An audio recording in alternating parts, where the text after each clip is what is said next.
This episode is about how to take part in the world's biggest cycling race.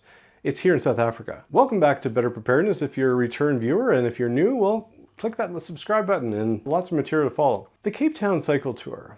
It used to be known as the Cape Argus because of the association with the local newspaper. But the Cape Town Cycle Tour happens every March. It is an amazing, absolutely amazing event. The community is so involved. The landscapes are just epic. And it's also a fairly tough event. It's about 109 kilometers, about 1,200 meters of vertical.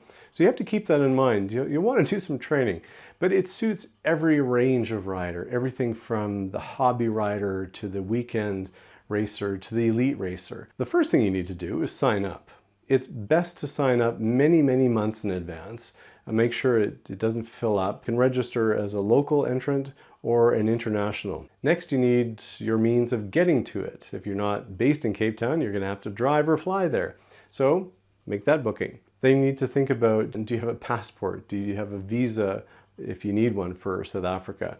Do you have your vaccinations, I guess, up to date? And do you have your medical insurance? So keep that in mind. Accommodations, well, the race is on a Sunday. And if you're flying from within this region, it can be totally fine to, say, arrive on the Friday, maybe the Saturday, and then fly out on the Monday, or if you have to, the Sunday evening. But if you're flying from elsewhere and there's jet lag involved, there's long-term travel, well, stay longer. South Africa has so much to offer. If you're having to recuperate from jet lag, maybe you want to arrive even earlier, and that'll give you a chance to do some pre-riding of some of the sections. Definitely make sure you get here a few days early, get in some rides. It's just, you gotta soak it in. You're here in one of the most beautiful bike settings in the world. Get here early, do some rides, be safe.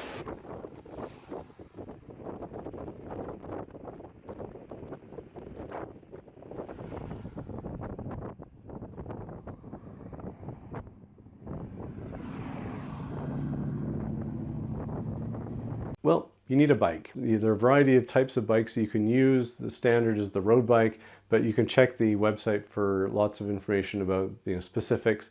But a road bike, a hybrid, or a mountain bike, and you should be fine. But you'll probably most enjoy it on a road bike. Well, you have to get your bike ready. So make sure you prep it, you clean it, you service it, and you test it, and well in advance of actually getting there. Don't wait until the weekend of it to do any repairs or major changes of equipment. Transport, if you're flying, you either have to transport it with you in a bike case or a bike box. Sometimes if you're local, for example, there are a number of shipping companies here in South Africa that will ship from one part of the country to the other for various events, so that can simplify your airport transfer so you're not lugging around a box and trying to fit that bike into a taxi or something, or a rental car. It's a huge expo, so do allow some time. There'll be crowds in certain busier times, a lot of vendors. It's really cool, lots of stuff to buy. And make sure you leave some time to go collect your race kit, and then you'll have to make sure you get your timing chip as well. So that's kind of critical to have your information. While you're there, ask and read through the documentation of your start wave. Now there's about 3 hours and 45 minutes of start waves. It's pretty intense. Well, you have to get through 35,000 riders. So if there's a start wave every about 3 minutes or something like that, those start waves are still substantial. Find out about the start sequence. When do you need to be in the chute? It's very, very well organized, but you need to make sure you're in the chute well ahead of time. So make sure you do your checks to see if you have a 7 a.m. start time. You probably want to be around the race area not long after 6. If you want to do some pre-ride and some warm-up and stuff, you have to kind of budget in that timing as well.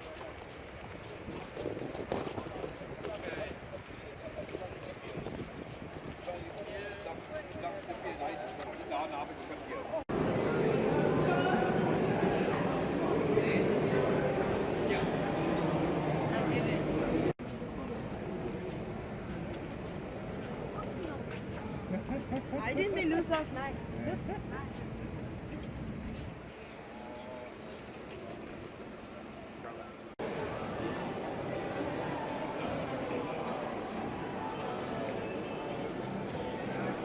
Hello, how are you? Have a good weekend, thanks for your help.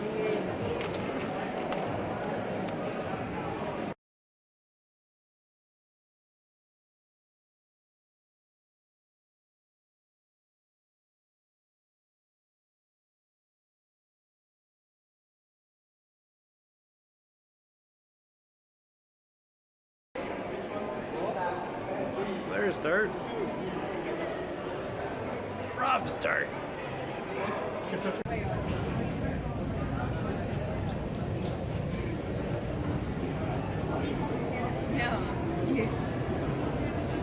Race morning, make sure you're there early, and a lot of roads will be blocked, so don't try to drive in from various parts of around the region because some of those key roads may be blocked, and you need to be there early and parked. 35,000 people are part of this race, so think about where are you actually going to park if you're hoping to park the morning of. And you also have, if you're a late starter, which is often the case for first-time racers, all those other people who have been there for the 6 a.m. start or the 6:30 starts, you know, they've already kind of swallowed up a lot of those parking spots. So really factor that in. Morning. How are you? So, ladies and gentlemen, making history, just one of the biggest and longest running partnerships in the men's sport. Men's classes, ladies are partners now friends. And representing the one and only legend, Mr. Raymond Ackerman.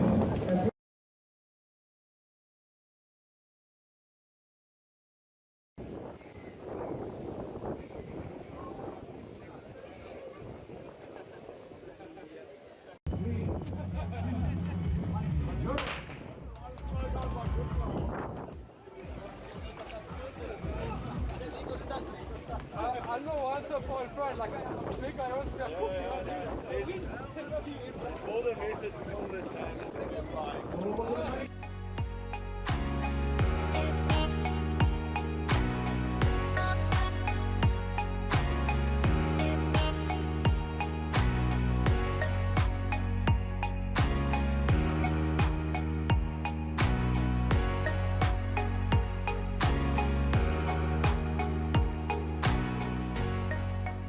Make sure you think about what your needs are on the bike. Yes, there are lots of feed stations and water stations and so on.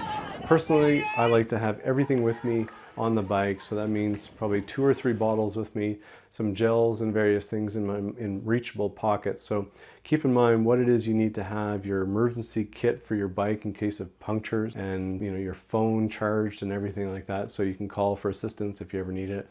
You know, there's some great organization out along the course, but I think you're best to sort of take care of yourself, and if you need to replenish, go for it. You know, you'll spend time doing that, but there's nothing wrong with it, and some pretty well-equipped stands along the way. Weather-wise, keep in mind that this is Cape Town. Cape Town can have some storms. 2 years ago, it was canceled. The first and only time it's ever been canceled in its existence.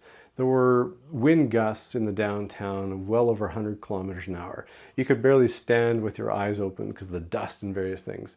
It was a freak storm. It only lasted about 12 hours or something like that. The day before, the day after, great, fantastic riding days. There's always the small potential for rain and cooler temperatures, so make sure in your packing kit you have those things and can handle that. When you're out there riding, make sure you ride within your abilities. Now there's some fast sweeping turns, there's some downhills, there's some climbs and various things. Make sure you ride within your abilities. I highly recommend you never follow anyone blindly. Make sure you can see what's on the road ahead, what the road hazards are, where's the curb, where are the sewer holes or whatever it is. So don't follow someone blindly, even if it's tempting to draft them a bit. You're in Cape Town, crime is a potential, so keep an eye on your gear. Make sure it's in somewhere safe. Don't have your bike with you at the bike expo. Have it back at your hotel or your Airbnb, wherever it is you're staying. And go down, get your race kit, but never leave your bike unattended. Have it with you, and once you're done the race, well, put it again somewhere safe. So this is the heart and soul of the race. These are the people that started in later batches.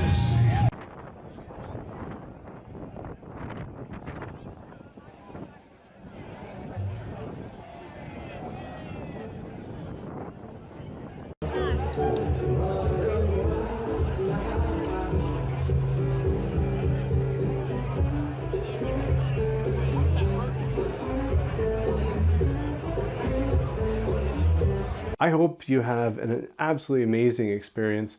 The Cape Town Cycle Tour is a bucket list event around the world, and I highly recommend it. Put your experiences in the comment section below. How has it gone for you? What are some of the key recommendations? Like, what about chamois cream to help decrease the wear and tear on your crotch? And there's also the potential to do a second lap. If you start amongst the very first and you can finish the first lap and get to the start again before the final start waves happen, you are actually allowed to pay and do a second lap, but you have to pay ahead of time. So you have to make some calculations. Thanks a lot for watching Better Preparedness. Click that like and subscribe button, and we'll talk to you soon.